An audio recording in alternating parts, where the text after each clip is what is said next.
Hi friends, इस वाले video में बात करेंगे एमएससी के बारे में। मेट्रोपोलिटन स्टॉक एक्सचेंज, ये थर्ड एक्सचेंज है हमारे मार्केट में, एक्चुअली सिक्योरिटी मार्केट में। दो एक्सचेंज ऑलरेडी है, एनएससी बीएससी, जिसके बारे में आप बहुत कुछ जानते हैं और नहीं जानते हैं तो यूट्यूब पर चले जाइए, दोनों के वीडियो बने हुए हैं तो टोटल आपको मिल जाएगा क्या है।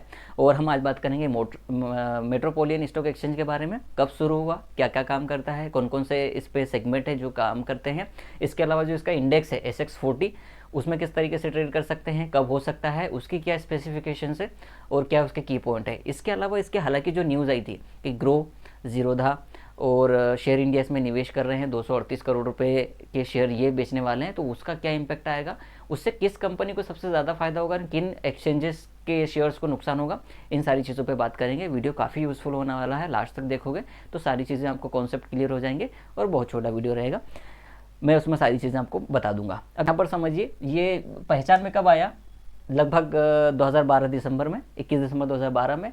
अब ये 3-4 चीज़ों में डील करती है। एक तो डेट सेगमेंट में डील करता है, कंपनी की लिस्टिंग भी होती है, मतलब सिक्योरिटीज ट्रेडिंग भी होती है, ऑप्शन फ्यूचर ट्रेड भी इस पर किया जा सकता है और आप करेंसी डेरिवेटिव्स उसमें कर सकते हैं। अब इसकी डेट देख लीजिए कब कब आया है।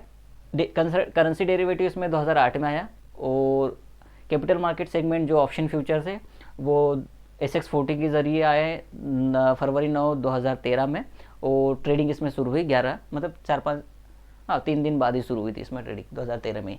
अब ट्रेडिंग की बात करें SX40 का मैं आपको नेक्स्ट वाले मतलब थोड़ी सी अलग स्लाइड में आपको सारी जानकारी देता हूँ, यहाँ पर कोई काम नहीं है इसका। और यहाँ पर आप देखोगे कि जो डेप्थ सेगमेंट जो आया था MSC में वो जून 7 2013 को आया था और ट्रेडिंग जून 10 से इसमें शुरू हुई और currency derivative segment from January 20 2014। Interest rate को हेज करने के लिए इसमें इंटरेस्ट रेट के फ्यूचर्स भी ऐड किए गए थे। अब जो हालांकि इसकी न्यूज़ है कि क्या न्यूज़ एक्चुअली क्या है, ये लगभग 238 करोड़ रुपए का फंड रेज करना चाहते हैं मार्केट से, तो ये अपनी शेयर्स को बेच रहे हैं लगभग 39.66% कुछ ऐसा है। देखो ये 39.676% शेयर्स अपने बेचना चाहते हैं। इसकी टोटल वैल्यू रहेगी 238 करोड़, 238 करोड़। अब इसमें से कितने शेयर बिकेंगे, 111 करोड़, इस माफ कीजिए 119 करोड़ शेयर बिकेंगे। अगर 5% शेयर्स की कीमत 30 करोड़ है तो इसको 5% गुना 20% कर दीजिए तो आपको टोटल वैल्यू मिलेगी 600 करोड़ और 1 रुपये प्रीमियम पे बिकेगा तो ये टोटल होगी कंपनी की actual value 1200 crore equity shares की। तो 1200 करोड़ का SME एक्सचेंज का टोटल इक्विटी वैल्यू है, 1200 करोड़ की कंपनी आप मान लीजिए। अब इसमें से वो 39% बेच रहे हैं। बिलियन ब्रेन्स ये ग्रो की पेरेंट कंपनी है।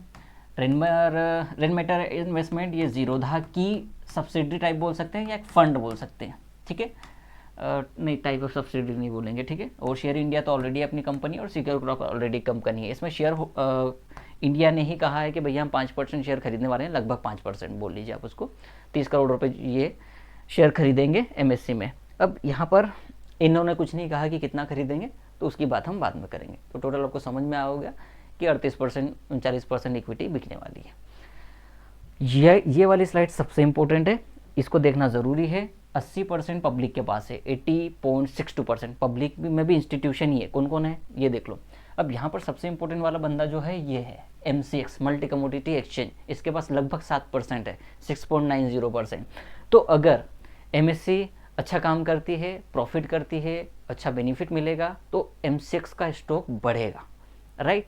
लेकिन BSC और NSE का स्टॉक घटेगा, हो सकता है नहीं भी घटे, लेकिन BSC MCX का तो ऑलरेडी बढ़ेगा, क्योंकि ये अगर प्रॉफिट करेगा तो उसको प्रॉफिट मिलेगा, कहाँ से मिलेगा, यहाँ से मिलेगा 7% इक्विटी में, क्योंकि उसका इन्वेस्टमेंट वैल्यू बढ़ेगा। लेकिन अगर इसके SX40 या इस एक्सचेंज के शेयर्स में, डेट सेगमेंट में, करेंसी डेरिवेटिव्स में वॉल्यूम आता है, जिसका कारण एक्सचेंज पैसा कमाएगा। क्यों कमाएगा, क्योंकि सिक्योरिटी ट्रांजैक्शन टैक्स से पैसा मिलता है, स्टॉक्स की लिस्टिंग से पैसा मिलता है, और जो टूल्स होते हैं एक्सचेंज के वो अगर वो थर्ड पार्टी को देती है तो उससे भी पैसा कमाती है। तो 3-4 तरीके से एक एक्सचेंज पैसा कमाता है। तो अगर ये चलने लगा तो प्रॉफिट बढ़ेगा और MCX को बहुत पैसा मिलेगा। अब उसका नेगेटिव इम्पैक्ट पड़ेगा NSE पे और BSC के स्टॉक्स पे, जो कि ऑलरेडी पड़ चुका है। अब BSC का स्टॉक देखिए ऊपर से लगभग 400-500 पॉइंट गिर चुका है और अभी भी और गिर सकता है। तो ये बात आप ध्यान दीजिएगा कि आपको MCX के स्टॉक में निवेश करने की एक मिल रही है अपॉर्चुनिटी। अब यहाँ पर देखोगे ये कुछ 11 बैंकें हैं जिनके पास लगभग 3% से लेकर 0.05% की हिस्सेदारी है। अगर हम टॉप 3 बैंक्स को भी मार्क कर लें तो यूनियन बैंक, स्टेट बैंक और बैंक ऑफ बड़ौदा, अगर एमएससी चल पड़ता है तो इनको फ़ायदा होगा क्योंकि इतना परसेंट इनके पास है, ये शेयर होल्डर है। ठीक है, तो टोटल 19.26% है प्रमोटर ग्रुप के पास, आप इस तरीके से बोल सकते हैं। अब हम आते हैं SX40 पे।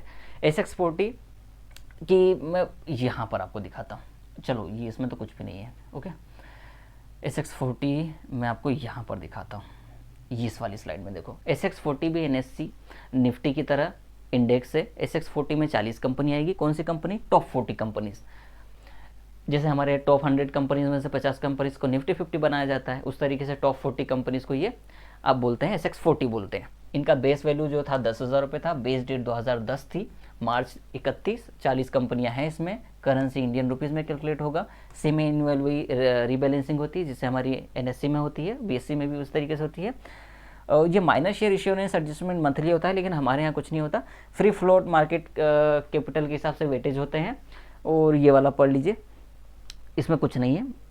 आगे चलते हैं, यहाँ पर देखोगे आप, मैं ये वाला रिटर्न वाला स्लाइड आप पढ़ लेना, बहुत ज़्यादा कुछ इंप्रेसिव नहीं है लेकिन ठीक ठाक है।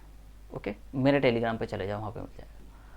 हाँ, ये कुछ है भैया, ये कंपनी है जो सबसे ज़्यादा टॉप वेटेज वाली कंपनी, जिसमें रिलायंस है, ICICI बैंक है, HDFC बैंक है, इन्फोसिस है और एक और है L&T। ये 5 टॉप 5 कंपनीज है जिससे SX40 चलता है। तो अगर ये ऊपर नीचे होंगे तो SX40 भी ऊपर या नीचे जाएगा।